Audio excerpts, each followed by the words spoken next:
Welcome back, everyone, to this series of chats we're having with Anuradha, CEO and founder of Vows for Eternity. Anu, today I want to talk to you a little bit about what the checklist is of people looking for their partner. You've been doing this for 10 years, loads of experience, and I'm curious to know if what people are looking for in their perfect partner has changed over the years, what constant things remain the same, just what are people looking for? Hi, Sonia. I think in generations gone, things were much simpler. I don't mean better necessarily, but definitely simpler. I think people worked with quite defined, gender roles, and men were really, the breadwinners, and women were more the homemakers, and that's how the expectations were as well from a society standpoint, and people were by and large fine with that. I think of course there were some women for whom it meant giving up their dreams or even their career aspirations, but the expectations from society and were such that they generally people conformed to those roles, and therefore that dictated what people were looking for in the life partner, because it all stems from the ecosystem that you're a part of. Today, I think a lot has changed. I think women have redefined what they bring to a marriage. They have reinvented themselves in a lot of ways. I think women are wearing multiple hats. They're juggling various hats, and they're doing a fantastic job. For the most part, I think women have taken giant strides forward in terms of whether it's education. They are as well educated as the men are, sometimes even more so. They are driven. They have career aspirations. They have strong. They have financially they're independent. So that has changed the dynamics, right? And with that, there is a lot of other things that have changed. So therefore, they're bringing different things to the table now. I'm generalizing, but for the most part, women are not looking at the man providing them a roof over their head or food, all of those things. So with that financial independence, because they're bringing different things to the table, now they want different things from the man as well, right? So so the basics still stay, still hold true. They want somebody they want somebody who's a friend. They want somebody who's somebody they can respect, they can look up to as well. That is something that, that stays constant. But someone where it's a more level playing field, where the roles are not that watertight compartments. There's a lot more blurring of the roles, and they want somebody who is sensitive, yet funny, yet career driven, but yet at the same time at the home front, someone who is equally participating in raising the kids, or it's things that need to be done at home. So so therefore again that now decides what you're looking for, right? So that has changed significantly.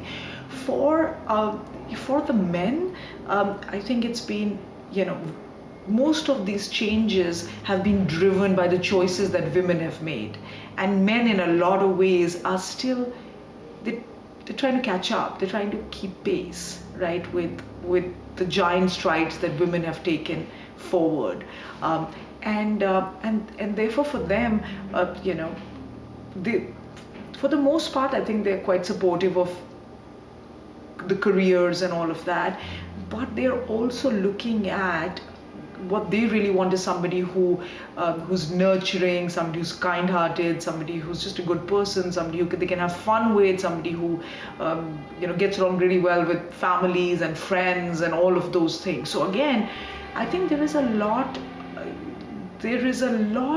that people want from each other, because the roles have just expanded. It's not that you move from one role and take in another role. You just expanded the realm of the responsibilities, right? So I think that has changed significantly, and secure, confident men who are very comfortable in their own skin and able to able to encourage and take a driven, ambitious woman, that kind of, you know, women want that, but like I said, I think men are slowly getting there.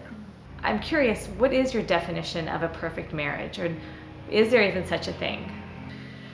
No, I don't actually. I don't think there is something as a perfect marriage, and it's. I think marriage is a lot of hard work.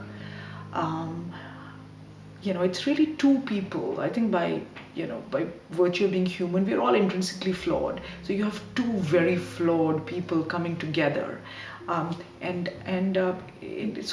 by definition, it's the relationship is flawed. But within that, I think what's really important for me, a marriage is about two people who have their heart in the right place. They have the heart in the relationship. They want to make it work, and because they want to be with each other. I think that has to define it, right? And then, but then there's a lot of compromises, a lot of adjustments, a lot of give and take that has to constantly, a lot of work that constantly needs to go into it for it to be in a good space, right? And that, I think, this just constant hard work. But if the good days outnumber the bad days, then I think two people are in a good space.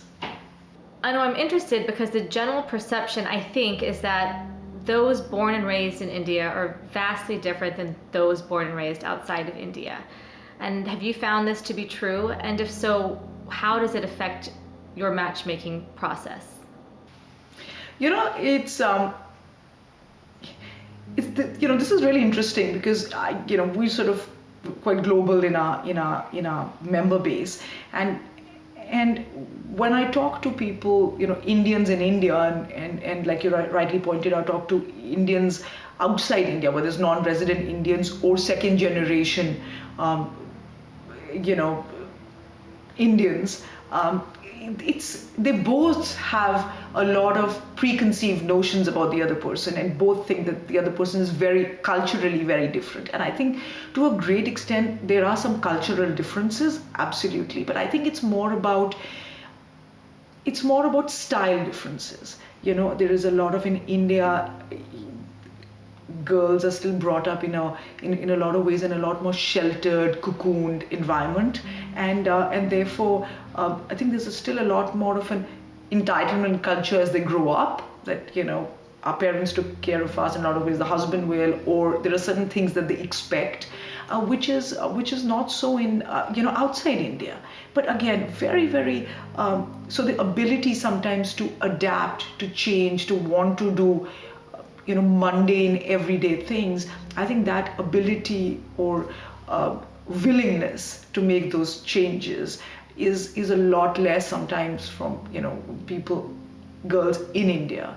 But again, these are very style differences. I think as far as substance is concerned, I think irrespective of where one grows up, I think there is a certain amount of Indianness, and that you can't take that out from a person because it goes down generationally. So people want the same things in a relationship, Indian, not Indian, it really doesn't matter beyond a certain point. The wanting to feel loved, feel cherished, wanting to love, wanting to give back, wanting to have respect, and have the integrity, loyalty, trust in a relationship, that really is standard across cultures, and I think that is not only an Indian thing at all. Anu, as always, it is so great to talk to you. You really have given us things to think about, especially talking about this, perception, the cultural perception between those born and raised in India and not.